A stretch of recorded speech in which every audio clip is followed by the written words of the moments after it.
Alright y'all, so it is time to do our tomato cannon as promised. These have thawed out overnight for the most part. There's some that still have a little bit of ice in them, but not much. It's still dripping. So I'm just going to core these. Now I'm going to leave the skins on most of these because I am going to use my immersion blender on these as well once they are roasted. So I'm not really going to worry about the skins too much. But for purposes of knowledge, since these were frozen and I just cored them, these skins come right off. Like, they're literally falling off the skin. Just like that. So this is a good way to get rid of, well, not get rid of, this is a good way to have your tomatoes done if you want to collect them for the season and then do them all at once. That's what I'm doing. So I'm just going to cut them in half, cut out the core, and lay them in the cookie sheet. And that's it. And this wonderful trick from Andrea at VW Family Farm, which I've shared before, is to just cut out the core after you cut it in half. That way you're not wasting so much more tomato by just digging in there looking for the core. You can cut it much easier. You can waste less by doing it this way. Now I will say, them being smushy like this from thawing out, it is harder to cut them in half. So I guess that's one of those personal things where you can decide, is it worth it saving some of the tomato versus, look at the skin. Skin came off. Couldn't even keep that skin. Silas, are you done your lunch, babe? Yeah. Okay. You ate it all up? Did you eat your apples? No, he didn't. You didn't? Okay. Let me just see something. It's hard to do cut them in half with the, since they are.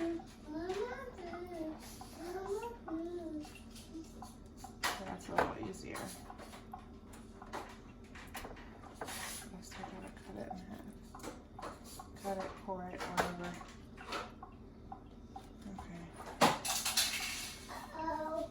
This is a messy job with these being frozen.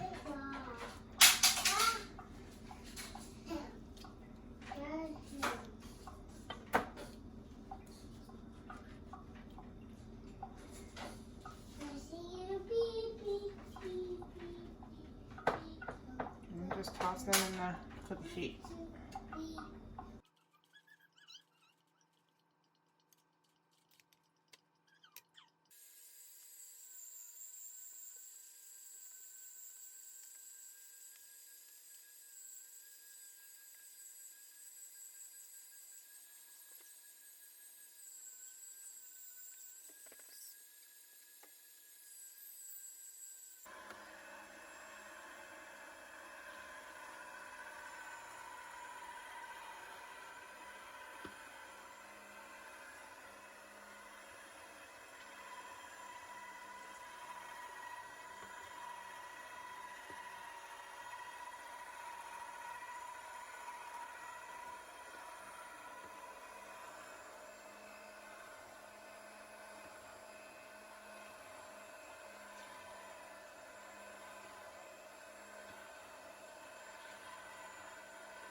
Alright, so I want to give you guys an update. I don't want you to sit and watch me do these tomatoes. Like, that would be pretty boring.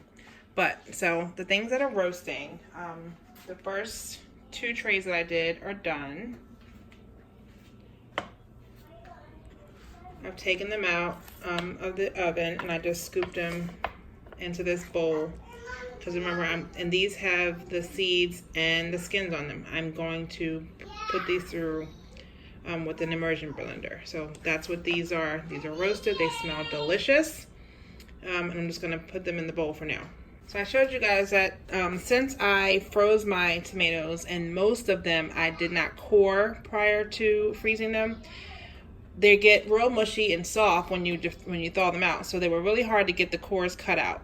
But I found a way to do it by still cutting them in half, but not in half, I should say, but in a third. So I cut like to the side of the core and split it open, and then I can kind of more easily just get the core out from a different angle.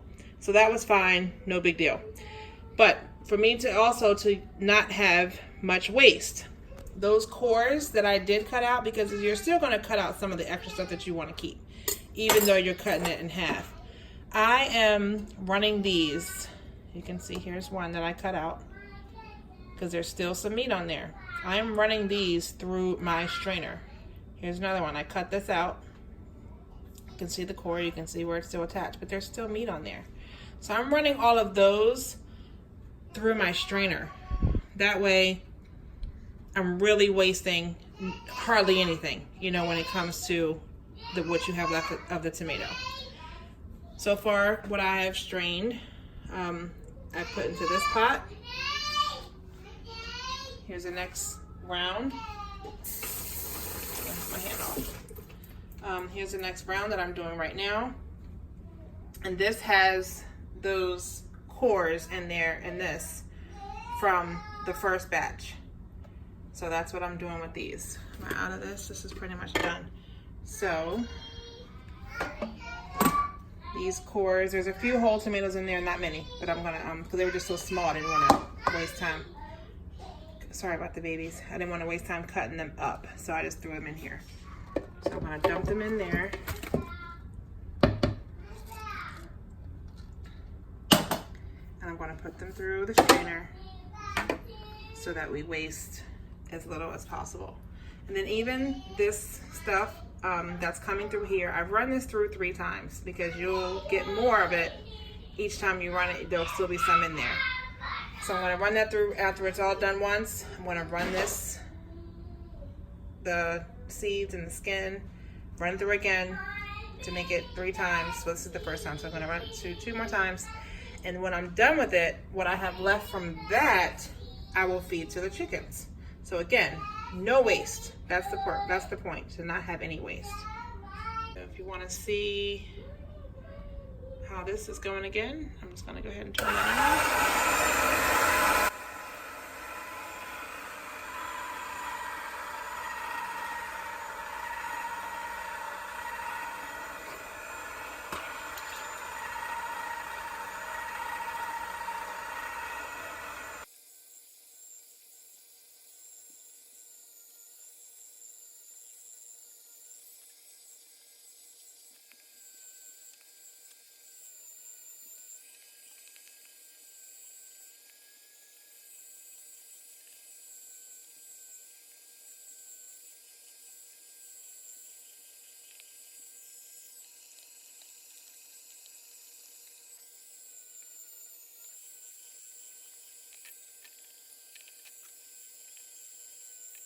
Alright, I want to show you guys what they look like when they first come out. So this was one of the trays. Ooh, look at the steam. Look at that. Beautiful. So I have my last tray going in. I think I did 5 trays. Last one. So I set my timer for 1 hour. For this top rack, and the bottom oven has 27 minutes left on that one. So we're getting there. I'll let these cool a little bit, and then I'll put them in the bowl with the rest of them that are already roasted. The one I just put in, this is where I cored them halfway through. So I'm going to put these through the strainer. This is what juice was left in there. So the juice goes in here, and I'm finished with another bowl. And you can see this is the what's left of the strainer pulp that was left to go to the chickens. All right, so back at it. I have to add these that I just did. Another bowl done. You're getting there. Turn this on.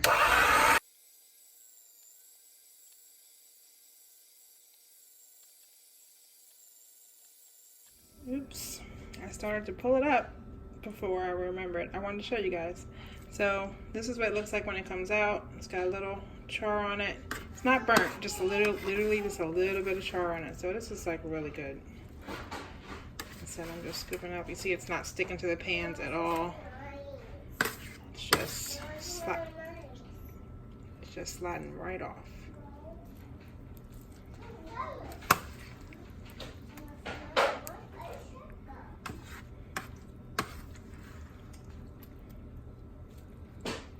Get this all in the bowl, and then I have one more pan that's got 20 more minutes, and then once it's all out, then I can go ahead and start putting it through the immersion blender.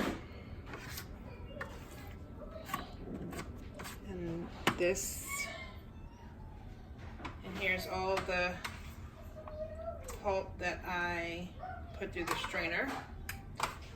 So I've gotten all that in there, and I'm going to go ahead and, well, it's already on. Actually, I turned the stove on, so that's starting to cook. So that I can get rid of some more of that juice that's in there and just cook down. I'm not going to cook it down. You could cook this down to about half, technically. But I'm not going to do that because sometimes I want more of a liquidy tomato sauce. So I'm not going to take it down to half, but I am going to reduce it some, and that way I'll jar it up that way.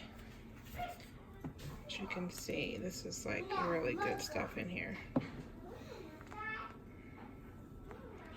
I'm just going to cook it slow. I had just enough space for the tomatoes that I had left. I'm going to let that go in there.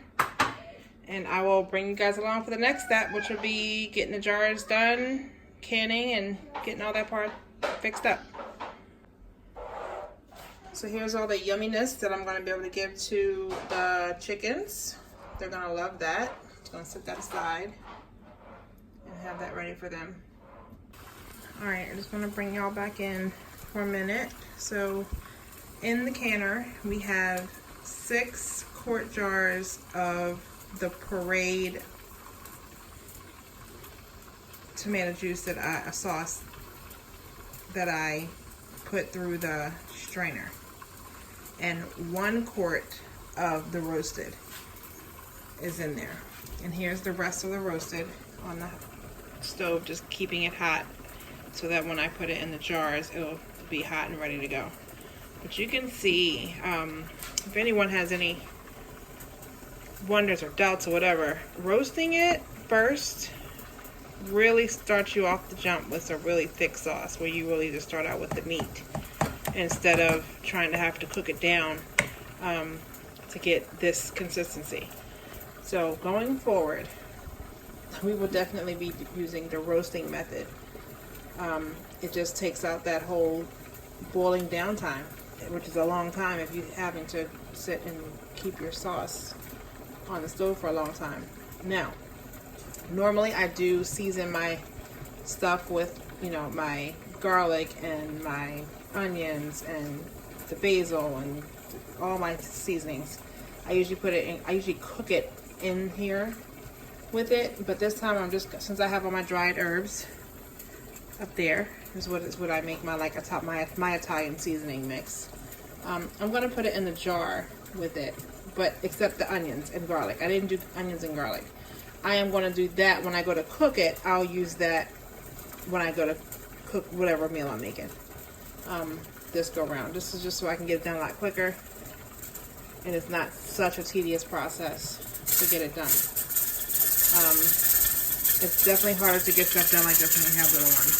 So you can see this is getting past my 10 pounds now, so I'm going to turn this down because I've reached my pressure of 10, and I knew that because of the way it was jiggling, and I have it on 10 pounds.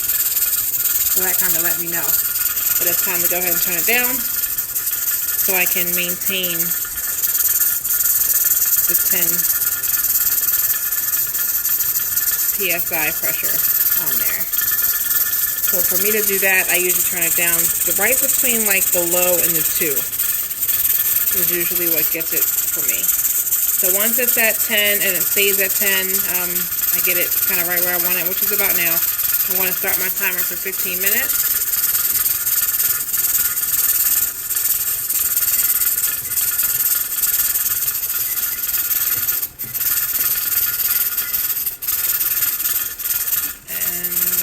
Let it go. I'll be in the kitchen doing other stuff while I'm waiting. See, it finally calmed down some. The pressure's getting down. Like the 10 where it needs to be. Alright, I'll check back with you guys a little bit later. All done. It's a boy. It's a boy. Okay, it's a bird. I got 15 quarts of tomato sauce. 6 of them are the thin, just thin sauce, and the rest are the roasted. Very pleased, very good. The next thing I have to do is make some salsa, which I have more tomatoes in the freezer and fresh ones still coming out of the garden to make that. Thank you for watching.